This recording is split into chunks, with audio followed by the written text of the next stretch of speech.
That's Cool. okay. Okay, we're running the first attempt at doing one of the past papers for American Revolution, and I'm doing this on 4 hours sleep. So we're going to see if this works. We may have So to there's an re-record. emphasis on attempt. Yeah, Peter's sensing the blood in the water that I'm not quite with it for this one, but let's have a go. All right, so first one, we're doing the 2023 paper, and the first question is, which of the following was the more serious challenge facing the early republic in 1783? So Peter's going to argue for distrust of central authority now, I think, and I'm going That's for right. economic problems. Okay, Yeah. cool. If you want to go first, just to give me my brain a bit of time to whir up. So All right. So why I distrust think, of central? Give me, you need at least 3 points, like 3 reasons why, and then like yeah, why more than the other one as well. If you've got more than three, go for more than three. But in the exam, they kind of need three, and then why yeah, more than the other one. Go. yeah. Okay. So the first thing I would do would be to frame the question in a manner that's suitable for my argument. So the question is, um, which of the following was the more serious challenge facing the early republic in 1783? Now, obviously, both these things are challenges. The question is which is more serious, and my basic argument is that sure, the economic issues were very serious. They were high inflation, um, difficulties with uh, trading with the British, um, an unstable currency, etc. But my view is that the way to solve that is in fact what they did, which was a political solution. That was to first of all create a central authority, um, and then using that authority, they were able to, well, Hamilton specifically was able to, um, come up with a solution to get the inflation under control, control the printing of paper money, and that sort of stuff. So I see it's really the political solution of the constitution of a federal government that is in fact the solution to the economic difficulties, right? So now that's the first part of my argument. The second part of my argument is that how do you get the principal object to a political solution is in fact distrust of central authority, right? Um, so so that's basically my preamble. Did you want to weigh in, James, or are you? No, I leave it because like that's just you're setting up your parameters of why you're arguing what you're going to argue. But like the key Yeah, thing for the 10 marker, just they know you. So obviously they've got to just go straight in with like they go with the weakest one first, but we're obviously doing it both of us on the stronger one, so it doesn't really match that. But like you will they just need to nail down 3 reasons. You need to nail yeah, down your 3 main reasons. If you've got others, go yeah, for them. What are your 3 main reasons why distrust of central authority was really significant? And then you've kind of yeah. got your conclusion first, which is all right because it's like your thought process. But then like kind of I would build up with going with like what are the three or more like significances of distrust of central authority, and then why does that make it more significant than economic Okay. problem? So point one is that the conclusion of the War of Independence, the American victory, did not eradicate distrust of central or just any distrust of central authority. And in some ways, it was just as intense as it ever was. So this is not a superficial kind of passing trend. It's something intrinsic to the American consciousness in the colonies, and it would just as much apply to any proposal to create a stronger federal government as it would be against the British or against so-called despotic government in general, right? And so the anti-federalists are the expression of this distrust. Yeah, no, I think also like it's really clear that that distrust was just transferred from the British government onto whatever new form of government the Americans were going to create for themselves. Yeah, that's right. My second point is that distrust politically manifests itself in a preference for state for the state legislatures, Mhm. in along the lines of the Articles of Confederation, right, where sovereignty resides in the states. States tax their citizens of each state, and they offer a contribution to some kind of, the army of Congress, the Confederation, and that would the preference for state authority is the big argument against, again, a centralized federal government. But I don't think that the states in themselves would have been able to deal with the economic issues unless they had come to a stronger solution. Yeah. Yeah, I think that's key, and that's why I'm going to come at you with my argument. But yeah, go on. What's your third point? Okay, and my third point is that the distrust of central authority reflects a deep truth about the situation of the American colonies, and that is the vast differences in between the colonies. Right. So,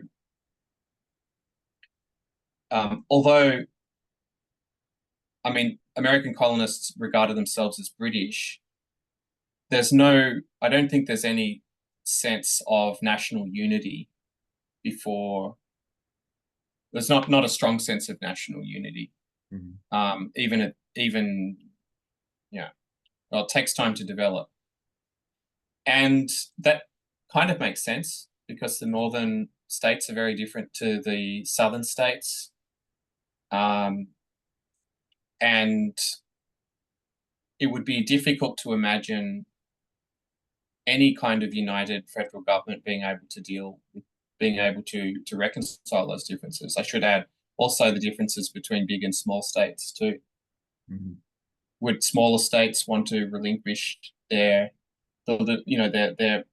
complete authority that they have to the big states? Do big states want to be dictated to by by little annoying states like Rhode Island?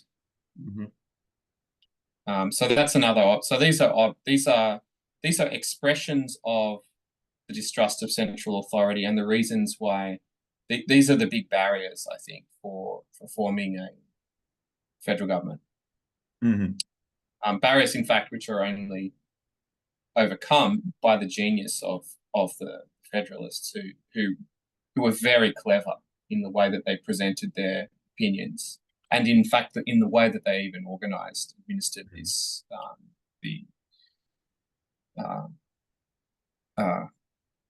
the convention in Philadelphia. Okay, that's my argument. Why more than economic then? Why is it more serious challenge?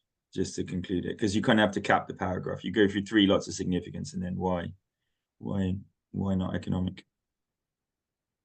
This is the part. Well, I think the students find this the hardest. Yeah. I think saying why one and not the other. I think they really struggle to nail down the significance.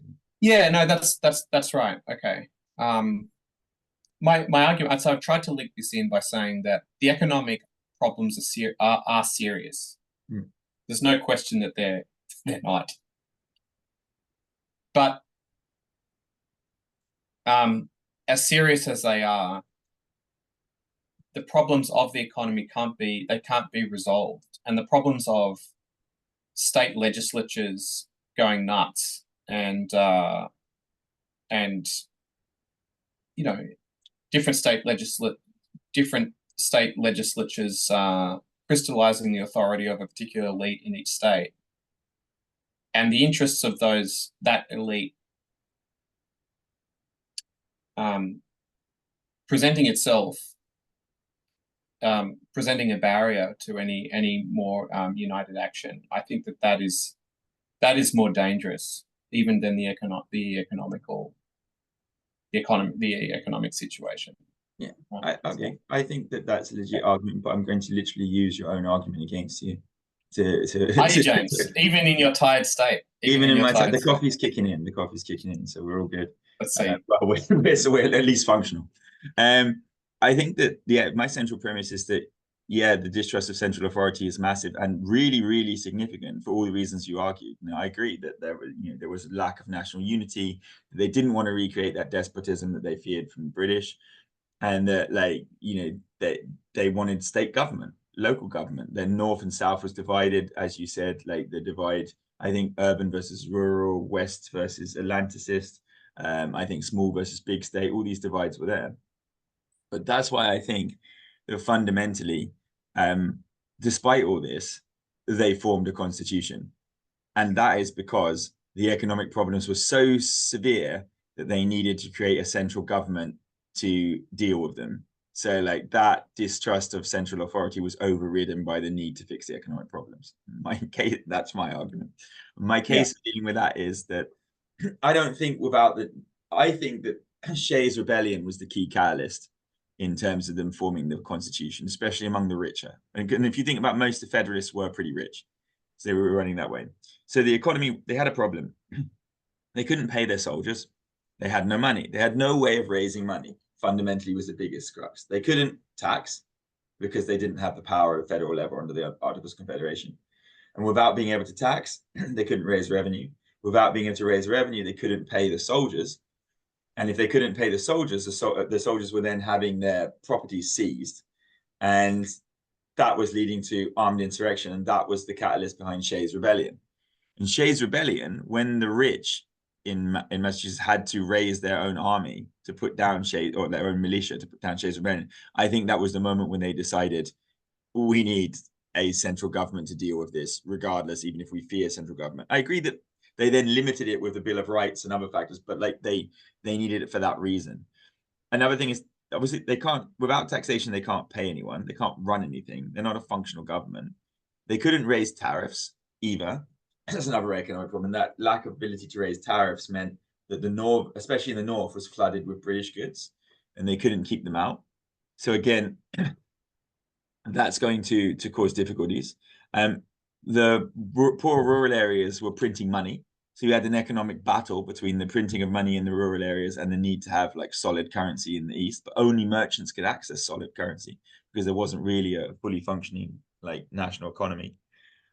And I think all these things meant that the country was weak. Like when they set it up, the first thing Hamilton did was set up a national bank, to set up the US Mint, to like control the currency, stabilize it. They gave them tax raising powers, which then obviously led to the Whiskey Rebellion, which was put down because they can have an army. And they can have an army because they can pay for them, and they can pay for them because they can tax. And so I think that even the ability to negotiate treaties, how do you create a commercial deal? Like Britain was picking off the colonies one by one. They'd go to Connecticut and say, how much do you want to pay for this? And then go to Massachusetts and say, how much do you want to pay for this? And they put it down. And obviously, the economy booms in a war. So the wartime economy was bumped. The war was gone. So like the hard currency coming in from the British soldiers and military and everything was gone at this point. So the country was in trouble.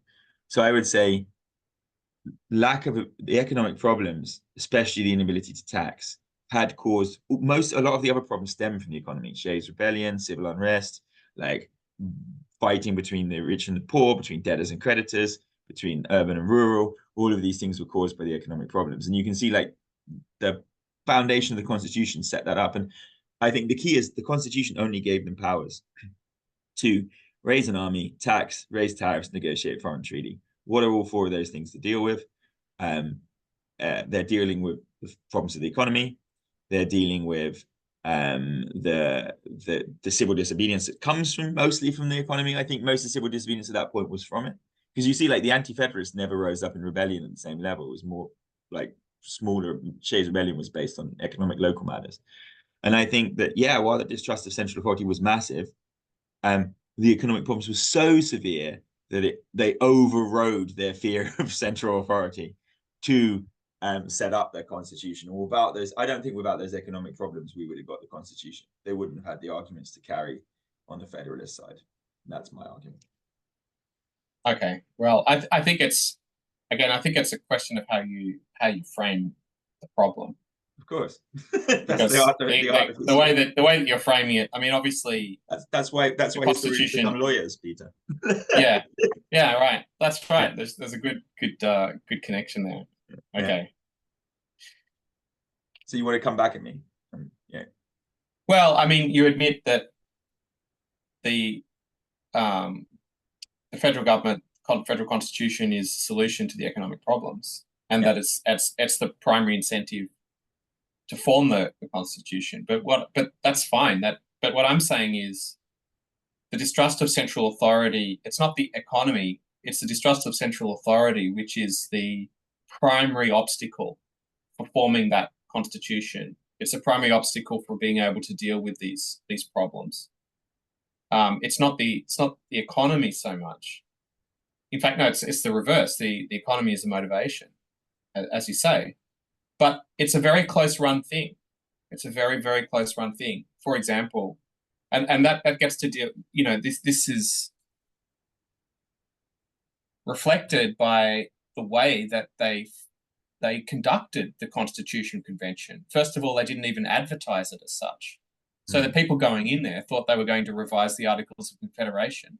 The reason that the reason for this subterfuge, you could call it a subterfuge, is precisely because the framers, those that were advocating the Constitution, knew that opposition to this proposal would have such fierce resistance, even over the economic incentives to do it. Yeah. Yeah. So I agree with you to that point, but at the end of the day, they did it. And that's why I really. At the end of the day, they did it. We've got to emphasize as well, because I've realized we've gone into. I've talked about Shays Rebellion and stuff, which is obviously later than 1783, and we're talking. Yeah, that's right. Like you can do that but we would need to flag to the students that you need to flag that you're going late. You know what I mean? You're going later. That's there's right. these things that lead to that, and we should really have emphasized that. And I don't think. I mean, that's a problem with that term 1783. Are we just looking at it at that year? Yeah, right at that point, ahead? Until that point, but you can kind of project it forward, but you need to make it clear that you are projecting it for, this would lead to, so these problems were there in 1783, this would lead to X, Y, Z in the future. Yeah. That's why it's like, then it's like, I suppose, dealing with it as an underlying problem that's going to cause other things rather than the actual problem at the time. Right. So maybe actually in 1783, I would give you a point, because actually thinking about it, the economic thing was there, but it hadn't kicked in yet. So underlyingly, I think it will be the driver. But in 1783, because the war is still fresh, I think probably you're right. The distrust of central authority at that point was more. But I would say by 1787, the economic problems was driving more. Okay. Well, I think that's a step forward. I don't think I'd get such a concession from you if you hadn't only had 4 hours sleep. Maybe. Well, it's because I walk myself in, because I'm looking at the date and thinking I've gone off piste a little bit on the date here. So it's like, if I rock back. And that's why it's important to look at the dates on questions. Definitely. The question in general, because it's like specifically in 1783. It's good. Because it's good for my students to see that when on 4 hours sleep, I also. I know. The Constitutional Convention is 1786. 87, 86, 87. Sorry, 87. Okay, so yeah, Shays Rebellion's 86, 87. So when I'm talking about Shays Rebellion, it's obviously later than this. So it leads to that, but it's not actually actively happening in 1783. But yes, that's right. That's right. Gotcha. Yeah. There was civil disobedience, but not specifically Shays Rebellion. So it's me naming that as a problem. Yeah. But all the other factors are still there. They can't raise tariffs. They can't raise taxes. They've got printing of money. All these problems are still there in 1783. Just there's not actual rebellion to it. I think that's what tips it over the edge. Yeah. All right. No, cool. I think we've dealt with that. They only have 20 minutes to write that bit as well. So. Yeah, not long. No. How long All right. time, man? Do we need to start another one? How long we got left?